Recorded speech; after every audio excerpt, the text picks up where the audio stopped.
जय जवान जय किसान। दोस्तों, नारा किसने दिया? आप सभी एक स्वर में उत्तर देंगे। यह नारा दिया भारत के भूतपूर्व प्रधानमंत्री लाल बहादुर शास्त्री जी ने।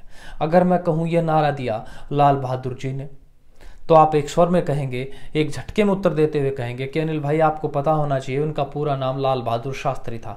परंतु दोस्तों, मैं यहाँ आपको बताना चाहूँगा, यह शास्त्री शब्द का और भारत के भूतपूर्व प्रधानमंत्री लाल बहादुर शास्त्री जी का भयंकर रूप से अपमान हुआ है। इसलिए मैंने कहा कि यह नारा लाल बहादुर जी ने दिया। अब ये शास्त्री जी का कैसे अपमान हुआ है, क्या घटनाक्रम हुआ है, अपमान किसने किया है, कब किया है, क्यों किया है, ये सारा घटनाक्रम आपको समझाऊंगा स्टेप बाय स्टेप। तो बिना समय गवाए चैनल को अभी सब्सक्राइब करके आगे बढ़ें। और मैं आपका दोस्त अनिल आर्य स्वागत करता हूं आप सभी का आपके अपने यूट्यूब चैनल अपशुद्ध भारत में। तो चलिए शुरू करते हैं। दोस्तों, वीडियो में आगे बढ़ने से पहले एक चीज़ मैं आपको बताना चाहूँगा। आप सभी ने ये चीज़ें फेसबुक पर, व्हाट्सएप पर, इंस्टाग्राम पर हर जगह देखी, पढ़ी, सुनी होंगी। और वह ये कि अगर आपने शास्त्र नहीं पढ़ा तो आप धर्म नहीं बचा पाओगे। अगर आपने शस्त्र नहीं उठाया तो संस्कृति सभ्यता खो दोगे। ये आपने, हो सकता शब्दों का उतार चढ़ाव रहा हो, अलग अलग शब्दों में आपने पढ़ा हो, पर यह वाक्य आपने मूल रूप में कहीं ना कहीं अवश्य पढ़ा होगा। इसका क्या कारण है? आज मैं आपको बात ये क्यों कह रहा हूँ, इसका कारण यह है कि दोस्तों, हमारे देश में शास्त्री का बहुत बड़ा अपमान हुआ है। और अपमान उनके द्वारा किया गया है जिनके दम पर हमारे देश के माननीय प्रधानमंत्री, भूतपूर्व प्रधानमंत्री लाल बहादुर शास्त्री जी ने पाकिस्तान तक को जीत लिया था, अर्थात सेना के दम पर। अब पूरा घटनाक्रम मैं समझाता हूं। हुआ यह था कि दिसंबर 2020 में भारतीय सेना में धर्म रक्षक पद की कुछ वैकेंसियां निकली और बहुत सारे लोगों ने उसमें आवेदन किया। और जब वैकेंसी का नोटिफिकेशन निकला तो उसमें कई सारी गाइडलाइन थी। कुछ गाइडलाइन मैं आपको बताता हूं। पहली गाइडलाइन ये थी, किसी भी विषय में स्नातक या स्नातक के समकक्ष कोई भी कक्षा की पढ़ाई आपको इसके लिए मान्य होगी। अब उसमें दूसरी ये थी कि आपको आचार्य की कक्षा भी, मतलब आचार्य जो करते हैं संस्कृत से, उनकी भी मान्य होगी, शास्त्री की भी मान्य होगी। गाइडलाइन में स्पष्ट लिखा हुआ था। और बहुत सारी डिटेल्स की जानकारी मैं अगले वीडियो में आपको दूंगा। पहले मोटा मोटा समझ लेते हैं विषय। सारी घटना हुई और कुछ लगभग 800 के आसपास जो गुरुकुल से शास्त्री किए हुए हमारे छात्र थे, हमारे साथी थे, उन्होंने उसमें आवेदन किया। अब सेना ने, जब उनका आवेदन आया, उन्होंने अपना आवेदन किया, तो सेना ने उनको सबसे पहले फिजिकल के लिए बुलाया, फिजिकल में पास हो गए। फिर उनको मेडिकल के लिए बुलाया गया, मेडिकल में पास हो गए। फिर उनको डॉक्यूमेंटेशन के लिए बुलाया गया, डॉक्यूमेंटेशन में पास हो गए। फिर उनको रोल नंबर भेजा गया। रोल नंबर भेजने के 2, 4, 5 दिन बाद दोबारा एक और पत्र भेजा गया। वह यह भेजा गया कि आपको जो रिटर्न एग्जाम के लिए जो लेटर आया है वह अमान्य है, वह रद्द कर दिया गया है, क्योंकि आपकी डिग्री, आपकी जो आपने शास्त्री कर रखी है वह बीए के समकक्ष नहीं है, बीए से छोटी बड़ी है, अर्थात बीए से छोटी है, इसलिए आपको बीए भी साथ में लानी होगी। अब जिस छात्र ने बीए की पढ़ाई ना करके शास्त्री करी है वह तो इसमें एलिजिबल नहीं होगा। और यही पूरा मामला है। और दुर्भाग्य देखिए, हमारे देश का प्रधानमंत्री शास्त्री हो सकता है, परंतु शास्त्री के पद पर एक जो सेना में धर्म शिक्षक होता है उसके पद पर शास्त्री की नियुक्ति नहीं हो रही। क्या दुर्भाग्य है। पूरी की पूरी सेना को निर्देश देने वाला, पूरी सेना को कमांड करने वाला, पूरी सेना को न रोकने वाला, पंजाब तक को जीत लेने वाला व्यक्ति कौन? शास्त्री। और वही धर्म शिक्षक के पद पर लिए शास्त्री को रोक दिया गया। और दुर्भाग्य देखिए, यह जो शास्त्री की डिग्री है यूजीसी द्वारा मान्यता प्राप्त है। यूजीसी कह रहा है कि शास्त्री की डिग्री और बीए की डिग्री समान है। सेना में पहले भी, आज अर्थात ये जो 2020 का बैच था, इससे पहले भी वही शास्त्री किए हुए लोग सेना में धर्म शिक्षक के पद पर गए हैं, उसी डिग्री से गए हैं, कोई आपत्ति नहीं। पर इस बार आपत्ति हो गई। इसी के साथ साथ और भारत सरकार की गाइडलाइन में भी यह है, और पूरे भारतवर्ष में शिक्षा विभाग का जहां जहां भी हमारी गाइडलाइन आई है उन सभी गाइडलाइनों में बीए के बराबर बताई गई है शास्त्री। परंतु भारतीय सेना के द्वारा उनका मेडिकल कराने के बाद, उनका डॉक्यूमेंटेशन कराने के बाद, उनका फिजिकल कराने के बाद उनको मना कर दिया गया कि आप इसके लिए योग्य नहीं हैं। तो मैं जानना चाहता हूं, और मेरे इस वीडियो के माध्यम से प्रत्येक मेरा भाई जानना चाहता है जिसने शास्त्री करी, क्या उसका यह अपमान नहीं है? क्या उसको मेंटली टॉर्चर नहीं है? क्या उसके साथ एक दुर्व्यवहार नहीं है? कि उसको नीचा दिखाने का एक कार्रवाई नहीं की जा रही है? शायद उससे ये सब हो रहा है और पूरा का पूरा समाज मूक दर्शक बनकर बैठा हुआ। और विडंबना देखिए, इसके साथ साथ शास्त्री आचार्य इस पूरे घटनाक्रम को जानने वाले हमारे भारत सरकार में बहुत सारे हमारे माननीय व्यक्ति भी हैं। जैसे हमारे माननीय सुमेधानंद जी हैं, हमारे विद्वान हैं। हमारे आचार्य देवव्रत जी हैं, ये भी विद्वान हैं। हमारे आर्य सतपाल सिंह जी हैं, ये भी विद्वान हैं, जानते हैं, परंतु अभी तक इनकी कोई भी प्रतिक्रिया इसके ऊपर नहीं आई है और लगभग 800 बालकों का भविष्य अधर में अटका हुआ है। क्या परिचय दीजिए अपना।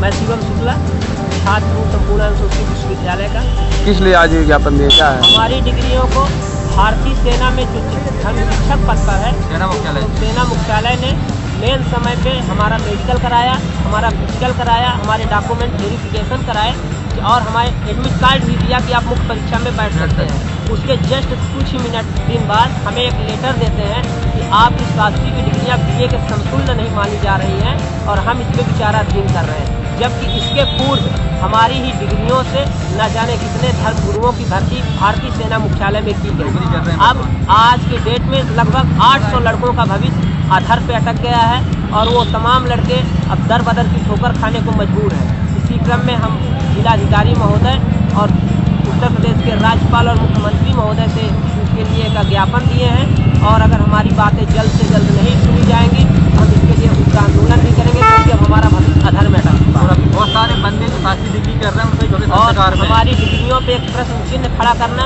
हमें ये समझ में नहीं आता कि भारतीय सेना मुख्यालय में बैठे ब्रिगेडियर, बैठे ARO को लोगों को ये नहीं पता कि अगर किसी विश्वविद्यालय की स्थापना होती है तो उस विश्वविद्यालय को UGC के द्वारा प्रदत्त मान्यताओं के आधार पर होती है। तो जब संपूर्णानंद संस्कृत विश्वविद्यालय की स्थापना हुई और उसकी डिग्रियों को UGC मान्य कर रहा है, तो भारतीय सेना के मुख्यालय और वहां बैठे अधिकारी कैसे अमान्य कर रहे हैं? या तो हमारे साथ छलावा हो रहा है या जानबूझकर हम जैसे अनेकों अभ्यर्थियों को, पूरे भारत भर के अभ्यर्थियों को दर बदर की ठोकर खाने को मजबूर किया जा रहा है। अब सोचो, पहले तो कोरोना की मार, ऊपर से सरकार की मार, ऊपर से सेना की मार। अब ये बेचारे बालक जाएं तो जाएं कहां? अब आप पूछेंगे कि अनिल भाई आपने कोई नोटिफिकेशन नहीं दिखाया, कुछ नहीं दिखाया। यह सारी की सारी दोस्तों, सारी की सारी जानकारियां आप कहेंगे, अगर आप इस वीडियो को आगे बढ़ाना चाहेंगे तो अगले वीडियो में मैं आपको पूरा इंटरव्यू करवाऊंगा उन लोगों के साथ में, क्या घटनाक्रम हुआ है वो सारा का सारा आपको समझाऊंगा, पूरे एविडेंस के साथ आपको लाइव दिखाऊंगा कि ये पूरा घटनाक्रम हुआ है। अब थोड़ी बात कर लेते हैं शास्त्री जी के अपमान की। शास्त्री जी का अपमान इसलिए कि एक देश का प्रधानमंत्री दूसरे किसी देश में जाकर मर जाता है, मार दिया जाता है, कोई उसकी मेडिकल रिपोर्ट, कोई ऐसी जानकारी भारत सरकार को होती नहीं है। ये मैं नहीं कह रहा हूं, ये RTI में आया।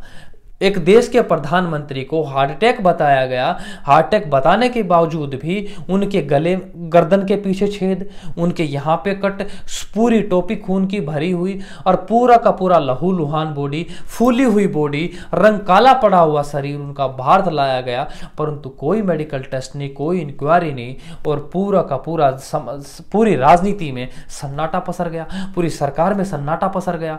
ये एक प्रधानमंत्री का अपमान नहीं तो और क्या। और हमारे प्रधानमंत्री लाल बहादुर शास्त्री जी का अपमान उससे भी ज्यादा अब हुआ है कि शास्त्री पास करने के बाद पूरे सेना के सारी गाइडलाइन पास करते हुए, सारे सब कुछ पास करते हुए अंतिम क्षणों में हमारे शास्त्री भाइयों को रोक दिया गया, ये कह के कि आप इसके लिए योग्य नहीं हैं, आपकी पढ़ाई BA के समान नहीं है। तो आप ये जान रहे हैं, ये समझ रहे हैं ऐसा क्यों हो रहा है। कई लोग कह रहे हैं मोदी भक्ति में सब मुमकिन है, कई कह रहे हैं विनाश काले विपरीत बुद्धि, परंतु मैं आपको एक सटीक जानकारी देना चाहता हूं और वह बात यह है कि हमारी सेनाएं धर्मनिरपेक्ष हो गई हैं और सेना में न मात्र धर्म शिक्षक के रूप में शास्त्री की ही अनुमति मिलती है, मौलवी को भी मिलती है, पादरी को भी मिलती है, हर प्रकार के, हर मतावलंबी के एक व्यक्ति को अनुमति मिलती है। तो सोचो, जब हमारा क्षत्रिय धर्म को जानेगा ही नहीं, क्षत्रिय भी अपना धर्मनिरपेक्ष बन जाएगा तो धर्म की रक्षा कैसे करेगा। और ऐसे धर्मनिरपेक्ष अगर ऐसा फैसला ले लें कि शास्त्री को अनुमति नहीं है तो कोई ज्यादा संकोच की बात नहीं होनी चाहिए, क्योंकि हमारे देश का तंत्र ऐसा हो गया है कि एक मदरसे में तो आप कुरान पढ़ सकते हैं, मस्जिद में तो कुरान पढ़ सकते हैं, परंतु मंदिर में आप अपना शास्त्र, अपना वेद नहीं पढ़ सकते। और वेद पढ़े हुए छात्र को, शास्त्र किए हुए छात्र को क्या औकात इस देश में है, यह हमारी सेना ने दोबारा सबके सामने रख दिया है। अब देखना यह रहेगा कि धर्म की जीत होगी या अधर्म की। धर्म की जीत होती है तो हमारे शास्त्री भाइयों का, पहले जितने भी अन्य लोग वहां पर पहले सिलेक्ट हुए हैं उन्हीं की तरह इनका भी सिलेक्शन होगा, अन्यथा निश्चित जानना यह अधर्म की जीत हुई है। परंतु मैं अप्रशित भारत के माध्यम से और पूरे मेरे यूट्यूब टीम के माध्यम से मैं बताना चाहूंगा कि आप अपने को बिल्कुल अकेला न समझना मेरे भाइयों। मैं आपका विषय बार बार उठाता रहूंगा और आपके हक की लड़ाई में लड़ता रहूंगा, क्योंकि अप्रशित भारत का काम धर्म रक्षा सदैव था, सदैव हर सदैव रहेगा। तो दोस्तों, इस वीडियो के बारे में और डिटेल जानकारी के लिए मैं आप सभी के बीच जल्दी ही उन्हीं छात्रों के साथ लाइव आऊंगा और आप सभी के बीच एक एक चीज, सारी एक एक डॉक्यूमेंट आपको दिखाऊंगा। तो दोस्तों, इस वीडियो को पूरे भारत में शेयर करो, जितना हो सके शेयर करो, क्योंकि हमारे 800 भाइयों का भविष्य खतरे में है। उन्हीं भाइयों का जो हमारे प्रधानमंत्री लाल बहादुर शास्त्री जी की तरह शास्त्री हैं। अब देखना यह रहेगा यहाँ कौन झुकता है, कौन सफल होता है, कौन विफल होता है। तो दोस्तों, इसी के साथ मैं अपने वीडियो को विराम देता हूं। वीडियो को खूब शेयर करो, जहां जहां तक शेयर हो सकता है जरूर शेयर करो। इस पूरे विषय के बारे में गंभीर जानकारियों के साथ अगले वीडियो में हम दोबारा लौटेंगे। तब तक आप सभी को मुझे नमस्ते।